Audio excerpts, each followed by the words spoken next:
క్రైస్తవుని యొక్క ఆశీర్వాదం ఎక్కడ ఉందో కూడా ఇంకా తెలియట్లేదండి. బుద్ధిహీనంగా ప్రవర్తిస్తున్నారు.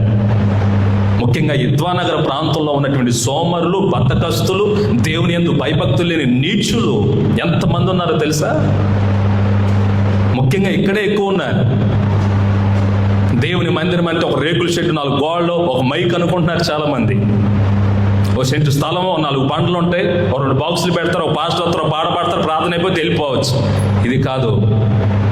ఈరోజు నీ అంచనా, నీ మైండ్ సెట్, నీ థీరీ మారాలి. ఎక్కడ 2-3 కూడి ఉంటే అది మధ్యలోకి నేను వస్తానన్నాడు ఆయన.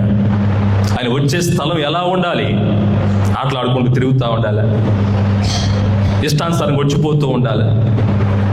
ఇంకా జ్ఞానం బుర్రకెక్కకపోతే ఎలాగా? 2025 వచ్చింది, సంవత్సరం జరిగిపోయింది చెప్తున్నాను. వీళ్ళకి వెళ్ళి చెప్పండి, పాస్టర్ గారు ఇట్లా చెప్పారు, బుద్ధి లేని వాళ్ళు పనులకి వెళ్తున్నారంట, సిగ్గు లేని వాళ్ళు నీచులు, దుర్మార్గులంట, దేవుని సన్నిధిని మానుకొని ఉద్యోగాలకు విలువిస్తున్నారంట, నీ బుద్ధిని మార్చుకోకపోతే దేవుని కోపం వస్తుందని చెప్పాడు అని చెప్పండి ఇంటికి వెళ్ళి. ఇది నా కోపం కాదు, నా కోపం అయితే వేరేలాగా ఉంటుంది, దేవుని కోపం ఇది. ఈరోజున కుటుంబాలు ఎంత కాలానికి భర్తలు, భార్యలు, కుటుంబాలు, పిల్లలు లోక వ్యవహారంలో మునిగి తేలుతున్నారు. ఈ లోకమే శాశ్వతం అన్నట్లుగా బ్రతుకుతున్నారు. పిల్లలు ఒక్కొక్కరు చెప్తూ ఉంటారు, పాస్టర్ గారు మా పిల్లగానికి ఉద్యోగం రావాలండి. ఎందుకు ఉద్యోగం? నేను ఎప్పుడు చెప్తా ఉంటా, ఎన్నైనా చేయరా, ఏదో ఒక రోజున సావే కదరా ఫైనల్గా. ఎన్నైనా చేయి, ఎన్ని ఉద్యోగాలైనా చేయి, ఐఏఎస్ ఆఫీసర్ అవ్వు, లేకపోతే ఏదో ఉద్యోగం చేసి సస్తానికేగా. మనిషి బ్రతుకులు ఏ చిరకాలం చేస్తావు నువ్వు ఉద్యోగం? చచ్చిపోయిన తర్వాత దేవుని దగ్గరికి వెళ్ళదా ఆత్మ? మొదట ఆత్మకు విలువతో నేర్చుకోండి కుటుంబాలు. ఉద్యోగాల కోసం, వ్యాపారాల కోసం, ఇళ్ళు కోసం, పొలాల కోసం, స్థలాల కోసం, దరిద్రాల కోసం దేవుని వెంబడించబాకండి.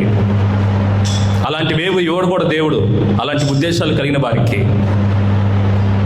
పిల్లరా, డబ్బు డబ్బు డబ్బు డబ్బు డబ్బు అని ప్రభుతోనే ఉండి పరిగెత్తాడు. చివరికి మనశ్శాంతి దొరక ఊరి పెట్టుకొని చచ్చిపోయాడు యోధా ఇస్కరియోతు.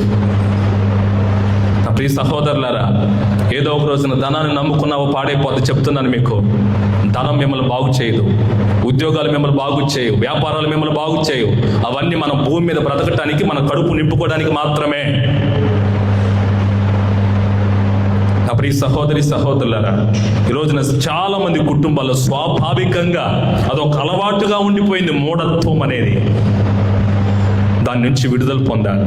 2025లోనైనా సరే మూర్ఖత్వం నుంచి నువ్వు విడుదల పొందుదు కాక, నీ మైండ్ సెట్, నీ ఆలోచనలో ఉన్న ఆ మూర్ఖత్వము నుండి విడుదల పొందుదువు గాక. ఈ 2025లో